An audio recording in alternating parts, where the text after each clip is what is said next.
I ain't never made a call to Diddy. I got Diddy's number, just hit him up. Yo, Diddy, what up? Never happened. He told me he'd take me shopping. I looked at him like, what you just said? Ooh, this is a tight one. And the winner is Eminem, the Eminem Show. Wait, he didn't just spell the word rapper and leave out a P, did he? Yep. You really hate Sean Combs. Why would they be thinking that? Because of the things that you post on Instagram, Yeah, because of the... Look at this. And let's stop for a second and do say that I hated him enough to hire his kids. And we've never done anything to each other. So it's just competitive energy and things that you say about other artists while you're in hip-hop culture. You guys don't need to worry about me getting revenge from Diddy. I've got 3 moves that make sure he'll never be able to come after me or my family. First, I personally reached out to the victims' legal teams. The real reason he's not getting out is those buried cases behind the scenes. I provided legal funding for 7 victims who had been silent for years and brought in the top criminal attorneys in the country. Second, I bought up every potential post-release business deal he had lined up. I planned this 2 years in advance, so by the time he got sentenced and still had hope of getting out, every partner had already cut ties with him. Third, I don't just have evidence, I've got backups. This is an entire minefield that's been buried for 20 years. I uncovered every secret from the last 30 years. With testimonies from the victims, we interviewed over a dozen people he tricked, threatened, or violated. You think that's harsh? No, he destroyed other people's lives for decades. I'm just making sure he spends a few extra years in prison for it. I'm not afraid of his people, not afraid of his threats. I know he's still in there fantasizing about a comeback, but the truth is, he's never coming back. Dallas Bishop TD Jakes has finally addressed the rising rumors about his supposed presence at gatherings organized by Diddy. Reports suggest he may be preparing to take legal action against individuals who have publicly alleged that he was involved. After recent headlines involving Jay-Z and Beyoncé, Jakes has now become the latest well-known figure connected to efforts pushing back against sources linked to the ongoing controversy surrounding Diddy. The situation has sparked major questions. What part, if any, did he actually play at those events? And what exactly are the accusations being raised against him? It's good. Here we are. Great. Hang tight, sir. This is going to get shit open the house. Okay. We break y'all. All the people who prayed, all the people who tested, all the people who had prayer vigils, all the people who were concerned and said love and said notes. Just thank you.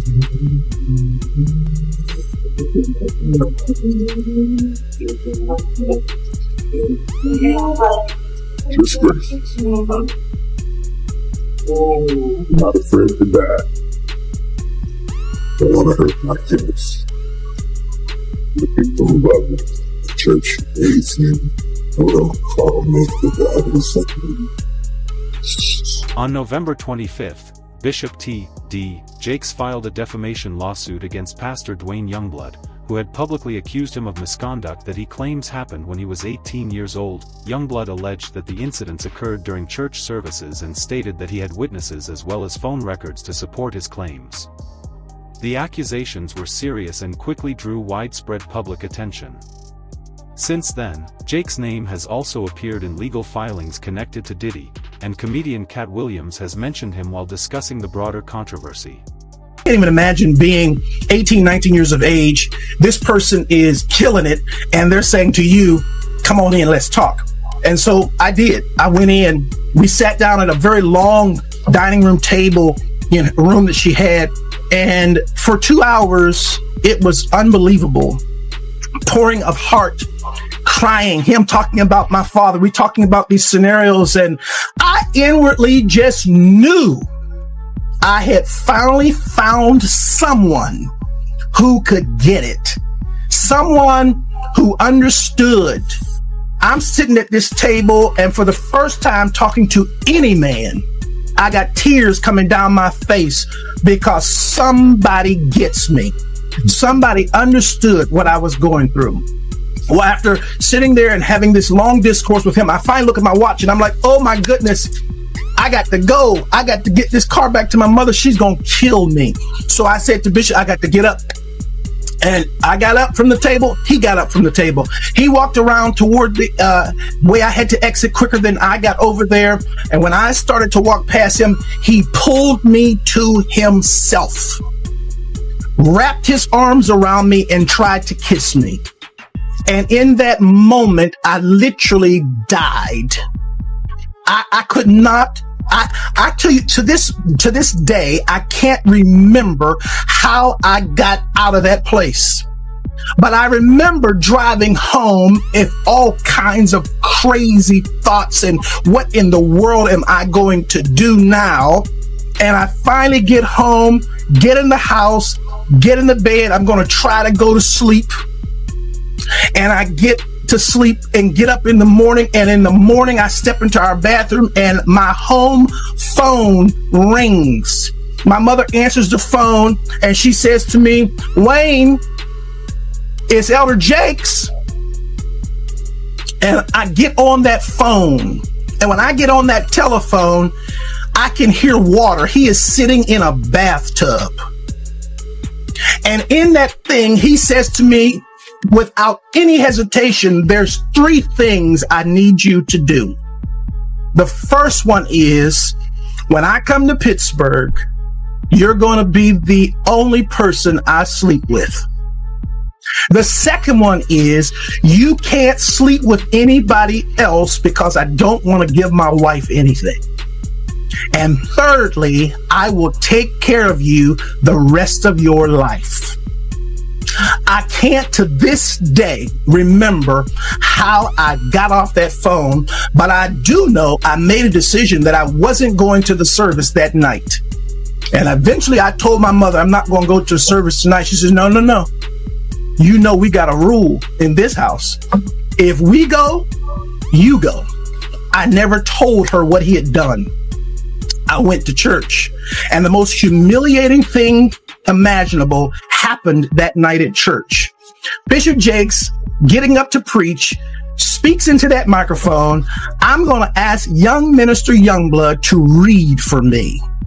And after all of that drama of the last 24 hours, TD Jakes was initially mentioned in Lil Rod's lawsuit against Diddy, which claimed that Diddy relied on Jakes' religious influence to help improve his public image. The lawsuit suggested that Jakes may have used his position at the Potter's house to support Diddy's reputation and potentially introduce him to new social circles.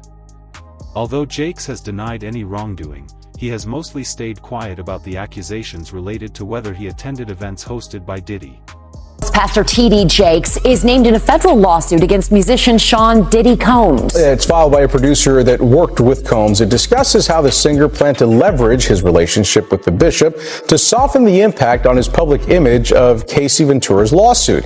Ventura is a former girlfriend of Combs who filed her own lawsuit in November alleging abuse, violence, and sex trafficking. Meanwhile, Combs' lawyer is criticizing the raids at 2 of the hip-hop mogul's homes in a federal sex trafficking investigation.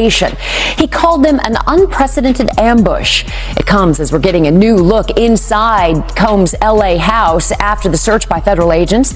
Carter Evans has details about what the feds have uncovered so far. Guns, cell phones, and other electronics are among the items taken from the homes of music mogul Sean Diddy Combs, according to a source familiar with the search warrant performed by federal agents at his properties in Los Angeles and Miami.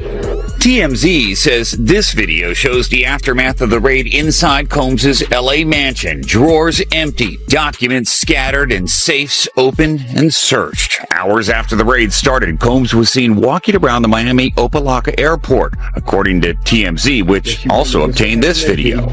Later, at the same airport, authorities arrested Combs' associate, Brendan Paul, and charged him with drug possession. In a civil suit filed against Combs by former music producer Rodney Jones, Paul was accused of being a drug and gun mule who allegedly aided Combs in sex trafficking. Yesterday, Diddy's lawyer called the law enforcement action nothing more than a witch hunt based on meritless accusations made in civil lawsuits. Could this federal investigation have come out of these private lawsuits? Oh, absolutely. If it involves sex trafficking. or drugs or weapons or other illegal behavior. Lori Levinson is a former federal prosecutor. They've decided this is worth a lot of resources across the country. So once they've done these searches, they have evidence to follow up on. And if they've got it, they'll move on it.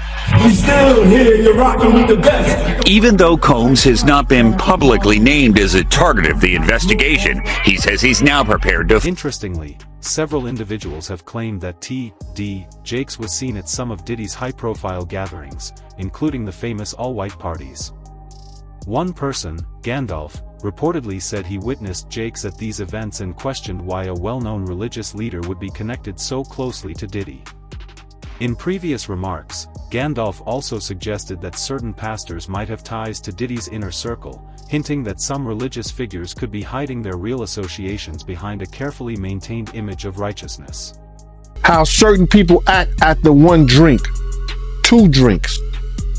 And if those girls was drinking out those bottles that he said Diddy laced, and he could show on camera, and he could show that some people had passed out, or some people were acting a certain way after they had those drinks, he won his case on that one. When you was around Diddy, was he doing drugs, like party drugs, like ecstasy and stuff like that? Diddy wasn't the dude he is today when I was around him. You understand? He had just started, when I was about to leave, he had just started with because he never smoked weed, he never smoked cigarettes, I never seen him do cocaine or none of that shit. You understand? He would have it for people to do it. You understand? It's certain of his girls like to do it, and he would make sure it would be there. But he wasn't the one that did it.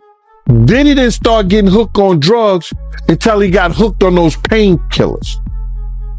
After he got hooked on those painkillers, he started drinking more, because he wouldn't even drink hard liquor.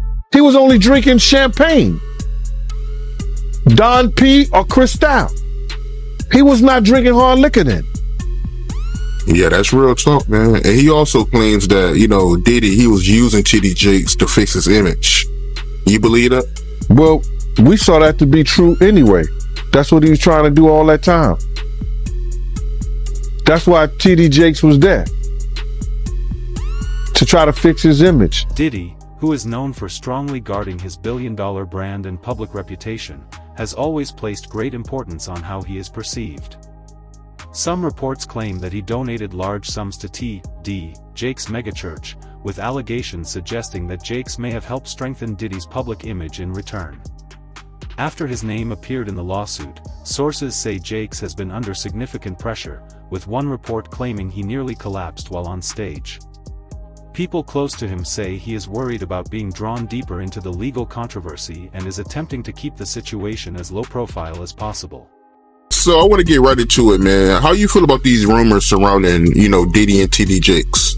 Man, what I think about it is this,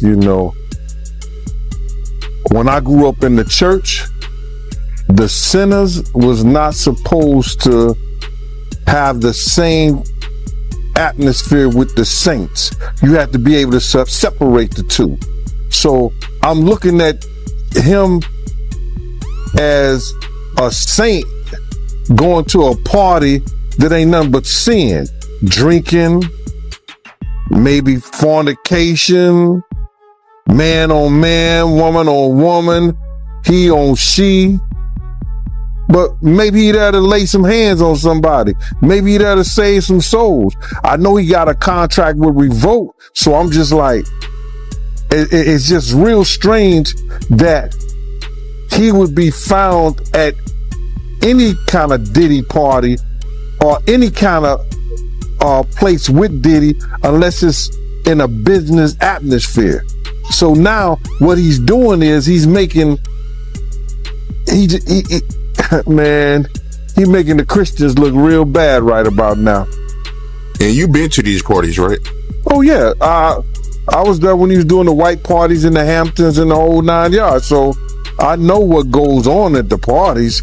If they probably got a little bit more freakier, you know, as time went on, you know, because they got to the point whereas that they didn't even care. It used to be secretly, you know, where people used to go to, you know, separate rooms and different rooms, and they wasn't doing that out in the public, you know. So, but now they don't care. Men kissing men and all this other that's just crazy. So why do you think he was going to these parties? I think that he's going to the Diddy parties, you know, bruh. If he's going, well, we know he's going to the Diddy parties, and I know that it's, I know what usually happens at the Diddy party, or what we told us happened at the Diddy parties. Maybe he needs to see it for himself, man. Maybe he needs to go there and really be involved in some things that could help save some individuals while they going to those parties. Or maybe he just going to, man, it's hard to even talk about. Why would you find a religious man, you know, when you know that the saints supposed to separate themselves from the sinners? And why would a religious man like himself be at a party which ain't nothing but sin that's going on, bro? Whether it's drinking, maybe fornicating, maybe, like I said, men on men, women on women. It's hard to put in perspective unless he's involving himself what is actually going on at the parties. It's hard, brother. Bruh, you know, you can't, I really don't know why, as a spiritual advisor to him, that they buddy while he got a party with him like that and be at his parties. It's got to be, maybe it's something more that. Reports have emerged claiming that a pastor appears in footage reportedly obtained during federal raids on Diddy's Miami mansion. Authorities have not confirmed the identity of the person shown, but some sources, including Gandalf and certain alleged victims, have speculated that it could be TD Jakes. According to these claims, the recordings are said to be a major concern for Jakes, as their potential release could significantly affect his reputation and possibly create legal challenges. Friends is going to speak or say nothing until they're either contacted or they know what they really got. So you feel like they might be worried that they might be on tape at one of Diddy parties doing something they wasn't supposed to be doing? I think that the celebrities that may be worried is because what Lil Rob said. Lil Rob said in his affidavit that Diddy had every room taped and bugged. Diddy had, can you imagine? He had every room taped and bugged, and they found little bugs and little tape recorders. I mean, little those micro projectors or whatever like that, or video cameras. They found them in the house, bro. So by them having those things in the house, and people know there's drugs, there's alcohol, there's loose women, there's loose men, woman on woman, man on man, all kind of crazy shit. Bruh, they just wondering who. Several legal analysts have pointed out a concerning pattern in the allegations involving Diddy and his inner circle, suggesting that the reported misconduct may have been driven not just by desire, but also by power, control, and dominance. Similarly, TD Jakes' accuser has made claims along these lines, saying he was made to feel powerless and humiliated, even recounting an instance where Jakes allegedly told him he was owned. These testimonies highlight deeper issues of manipulation and authority at the center of the controversy. The pressing questions remain: why are these allegations gaining traction, and what consequences could they have for everyone involved? presented with? Well, the thing with a sexual abuser is they follow a pattern. They fall to type, and you become very clear on what that pattern is, particularly a serial sexual abuser. And these cases were all identical in the facts, identical in the story. It was beginning, middle, conclusion. They know each other? Boom. None of them knew each other. Did you have them meet? No. Did you have them coordinate stories? No, no. Do you think they had any contact with each other before they came to you? Absolutely not. And when you were talking to them, well, first, the ones that you didn't take, why not? Stories didn't make sense. Stories didn't fit the pattern. Stories were not credible. I mean, this is my 30th year as a lawyer. I've tried over 100 cases. I can assess whether somebody's story is credible. And if I don't believe it, I'm not going to put my name on a pleading, sign it, and file it in court. I'm not doing that. And that's what I did with the 60 plus cases that I rejected. And this is not really your area of expertise. If people look you up, celebrity lawsuits is not really where you make your bones. Why this? Well, I was involved in the Weinstein litigation. Right. I was involved in the Paducah litigation. I was involved in the Hayden litigation. Why did I do this? I do this because it's important. I think it's important for people to be heard, have their chance to get the power back. Because sexual abuse, sexual assault is about one thing: taking power, humiliating, demeaning a person and a victim. It has nothing to do with sex. And so I think it's important. I think it's important to get the word out. I think it's important for men to feel, hey, look, I can come out and be heard just like a woman could. And the defense that, look, they knew what they were getting into. These are regrets. They went there, they partied, and now they see a pocket. No, I don't think so. My client were they gay men? One was bisexual. The other ones were not. And they were going there. The client was bisexual, worked for Diddy. Diddy owed him money for doing errands for him and being his step and fetch, for lack of a better word. And I think it was a power move. It was a clear power move because this guy had the nerve to come to him and say, you owe me money. And so Diddy said, come on to the Intercontinental Hotel. He gives him the drug, knocks him out, sodomizes him. And I won't use the term that my client used, but he said he tried to turn me into his B word. And I think it was a clear power move on each and every occasion. I think the ones that took place in the Park Hyatt, that wasn't partying. My client met him at a nightclub in the city here with a music producer. He didn't think he was getting into that. The man who was in the Hamptons, he thought he was going to a white party. Who wouldn't want to go to a white party? I would have gone to a white party back in the day. I wouldn't go now, but... Some speculate that TD Jakes could be another figure caught up in what is alleged to be Diddy's web of influence. According to these claims, Diddy invited high-profile guests to his parties, allegedly drugged them, and secretly recorded compromising material, which was then reportedly used as leverage. It has been suggested that this could have been a method for Diddy to exert control over certain individuals, potentially including Jakes. However, it's important to note that none of these allegations have been officially confirmed. It's all about the money. They saw what he did to Cassie. With the kicking, the punching. They saw what they did to Cassie. They know that nobody in America liked that. So now, these people are represented by a brand. Whether it's something about the music, clothing, movies. They're not going to come out and speak on nothing that has anything to do with them. And they praying that they not on the tape. Doing crazy stuff, being oiled up in the whole 9 yards.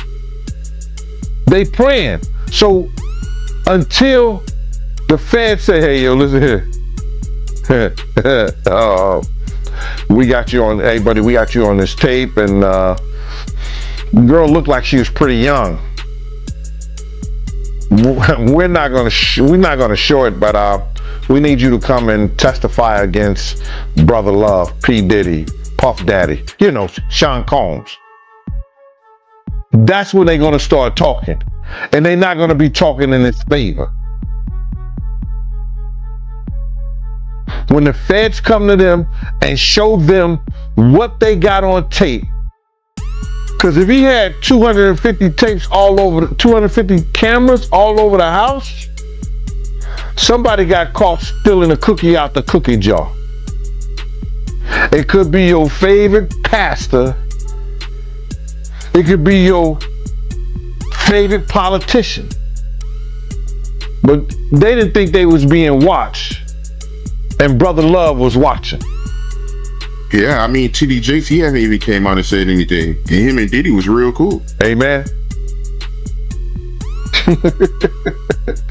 Amen. Yeah, man. And I know the people in the congregation over there is shaking in their boots because this man then led them probably allegedly led them to damnation, because those people's hearts are going to be broken if that man is seen on those tapes doing anything. Because people always put their faith in the pastor instead of putting their faith in God. And what they need to do is understand that he's just a man. And he has a history. It's not looking too good for him. So you feel like celebs are worried that they might be on tape? Oh, they know. That's why they ain't speaking up or saying nothing. Yeah, I was at a Diddy party, but I know I ain't do nothing. When you don't know somebody's taping you, when you don't know that somebody is videoing you in some kind of form or fashion, you got that alcohol, you got the drugs in you, they're a little loose, bruh. They let down all their inhibitions. The music is pumping. He said it himself. He got it so hot in there that you gotta take your clothes off. Despite Diddy's wide-reaching celebrity connections, very few have come forward to defend him publicly, prompting questions about what they might know, or fear. The silence seems linked to reports of troubling footage allegedly recovered from Diddy's properties, leading some to speculate that blackmail rather than loyalty could be keeping people quiet. Bishop TD Jakes, who was once closely associated with Diddy, has not made any public statements regarding the situation. As lawsuits move forward and new information comes to light, it remains unclear whether Jakes was complicit, manipulated, or simply caught in the fallout of a powerful network now facing intense scrutiny.